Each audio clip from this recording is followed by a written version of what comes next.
My name is John Hargrove. I am a former SeaWorld killer whale trainer. I have 14 years of experience between SeaWorld of Texas, SeaWorld of California, and Marineland in the south of France. I resigned my position with SeaWorld August of 2012, and I gave my interview to Gabriella for the film Blackfish 1 week after I resigned my position. I think I worked with 20 different killer whales in my career and swam with 17 of them. And Kasaka and Takara definitely made the biggest mark on me as a trainer and in my career. I was doing double water work in a show. I had Takara, another trainer had Keat, and we were doing double stand-on spy hops. So that's where we have 1 foot on the rostrum of the whale, and the whale's foot pushes down to the bottom of the pool. We're hauling butt towards the surface of the water, very high rate of speed, and right before we break the surface of the water, my left foot, that's my dominant foot on her, just completely washes off of her, but she just couldn't stop, and so all 5,000 pounds of her slammed into my ribs, her rostrum slammed into the ribs. So it broke my ribs, it compressed my chest cavity and broke my ribs in the front and the back.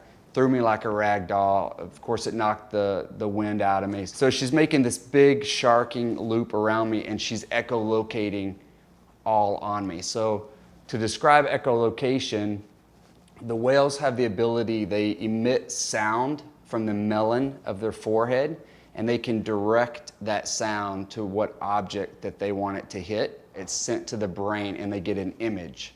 So they can see with sound, essentially. And what's so crazy about it is they not only can make it bounce off of things, but they can also make it transfer through other things. So by doing this, though, the whales can do essentially like a sonogram on us, and they can see what's happening inside of us. So she can see that I've broken bones. She put her pecs on my feet, and it was so gentle and so smooth, it didn't jar my body at all, didn't even feel it. And she's peck pushing me from the front show pool into the back pool, and then to give me a peck step off is what we call it. Typically it's kind of a rough maneuver, and your body's kind of shocked a lot, and knowing the condition that I was in, she gave me this very smooth, very high peck step off where I didn't have to hardly move my body at all to just take just one small little step off of her peck. And it just goes to show you the awareness level that these animals have, and that's something that's not taught. And she knew that I was injured. I have been in more than one major waterwork aggression where the whales have grabbed me in their mouth and pulled me under the water. And you would think when something like that happens to you that your brain would go to panic mode, and you would be thinking, when is this apex predator going to bring me back to the surface? All of us that are very experienced at Shamu, we do have that belief in those situations. I think you have to be able to interact with the whales like that. You just believe, like, look, you zip up that wetsuit, and you're like, look, my relationship's in the right spot, I know what I'm doing behaviorally, and even if things get ugly, I'm going to get out of it. One of the hardest things for me about Don is because I know, as an experienced trainer, and Dawn had 16 years of experience, I know that she had to have been thinking when he initially pulled her in that I'm going to get out of this. Like, I'm going to be able to turn this around. And what's heartbreaking for me is knowing that at that point that she had to accept that she was not going to turn it around, that she wasn't going to make it.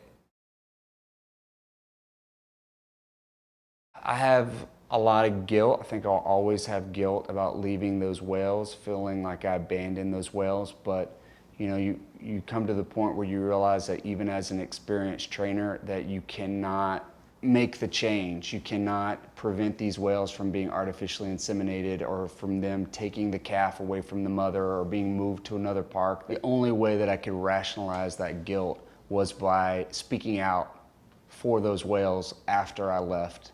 Now I can be a voice for them, and I have the platform of media, and I do believe in the power of media, and now we can affect the change that I couldn't do even as a very experienced trainer from the inside.